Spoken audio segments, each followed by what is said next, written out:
सॼो जहान राज़ी थियो। बस दुआ है तो मोहम्मद मेहरबान थे ऐं राज़ी थी पवे। मां दावत बस नात शरीफ लाए वाजिद हुसैन कोराई का चौथे मां अची नात शरीफ पेश कर। ईद मिलाद मुबारक विचूं था जीअं त मुंहिंजे तकरीर जो उन्वान आहे 12 रबीउल अव्वल ईद मिलाद नबी सल्लल्लाहु अलैहि वसल्लम। हज़रत मोहम्मद सल्लल्लाहु अलैहि वसल्लम 12 रबीउल अव्वल 571 ईस्वी में मक्के शरीफ में पैदा था। हज़रत मोहम्मद सल्लल्लाहु अलैहि वसल्लम सभी जानन जे लाइ रहमत लिल आलमीन आहिनि। प्यारा दोस्तों, रसूल जी माना है पैगाम पहुंचाइण। रसूल लाइ हिकु नबी बि उनके खालिक कायनात जी ॻाल्हि न थिए, खालिक जे कायनात जी ॻाल्हि न थिए त उहा महफ़िल अधूरी आहे। ऐं दावत ॾींदुसि हम्द शरीफ़ लाइ नवीद हुसैन भयो खे क्लास 8 मां अची हम्द शरीफ़ पेश कयो। नवीद हुसैन भयो।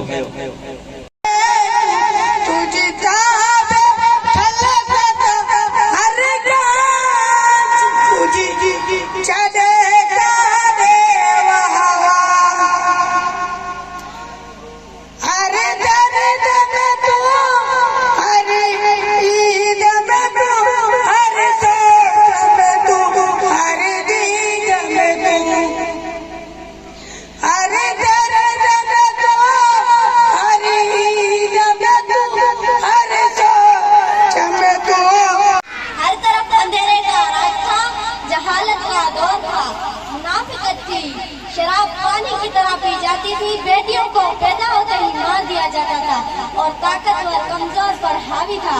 गुलामों के साथ वो सलूक होते थे जिससे देखकर रोंगटे खड़े हो जाते थे। जनाबे सदर, इस अंधेरे को दूर करने के लिए नूरे मुजस्सिम सल्लल्लाहु अलैहि वसल्लम तशरीफ लाए। गुलामों नूरे मुजस्सिम सल्लल्लाहु अलैहि वसल्लम तशरीफ लाए। गरीबों के लिए ईमान की दौलत लेकर तशरीफ लाए। मुनाफिकत को मिटाने के लिए सादिकत तशरीफ लाए। बेटियों के लिए इज्जत व नामूस लेकर तशरीफ लाए। शराब को खत्म करने के लिए आब हयात लेकर तशरीफ लाए। गुलामों के आका बनकर तशरीफ लाए। लोगों को मिला है तो मुकद्दर से मिला है, लोगों को मिला है तो मुकद्दर से मिला है, मुझको तो मुकद्दर भी तेरे दर से मिला है।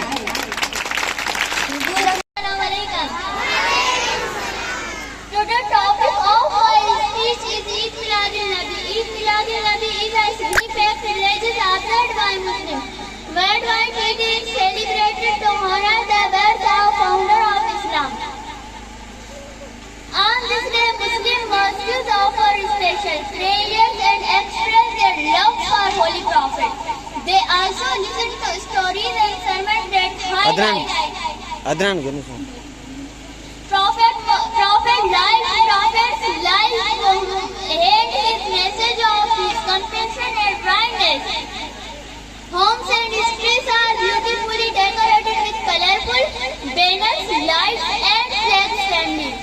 Come together to share festival meals and exchange gifts. It's a time for Muslim gathering.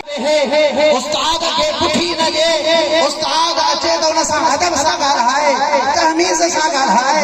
जेके बेअदब उस्ताद जा हूंदा आहिनि उहे दर बदर सॼी ज़िंदगी गुज़ारींदा आहिनि। जेके उस्ताद जो अदब ऐं एहतराम करे ज़िंदगी गुज़ारनि था, मुंहिंजा अदा उहे सॼी ज़िंदगी त ख़ुशीअ में आहिनि, पर आख़िरत में बि उन्हनि खे ख़ुशियूं नसीब आहे।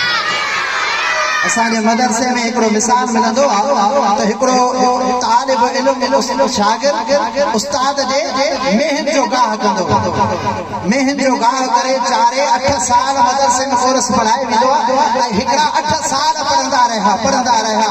जॾहिं उनजी दस्तार बंदीअ जो टाइम आयो उहे छा करण लॻा, ॿिया इम्तिहान जी तयारीअ में हा, उहो जेको मेहन जो गाह कंदो हो उहो रोअण लॻो। उस्ताद खे चई, साईं सॼी ज़िंदगी 8 साल थी विया आहिनि तव्हांजे माल जी ख़िदमत कई आहे ऐं हीअ अॼु इम्तिहान में वेहनि था। उस्ताद दुआ कई दिलि सां, बाबा तूं बि इम्तिहान में वेह। जॾहिं उस्ताद दुआ कयसि त मदरसे जे इम्तिहान में पहिरियों नंबर उहो तालिब इल्म आयो जेको उस्ताद जे माल जो गाह।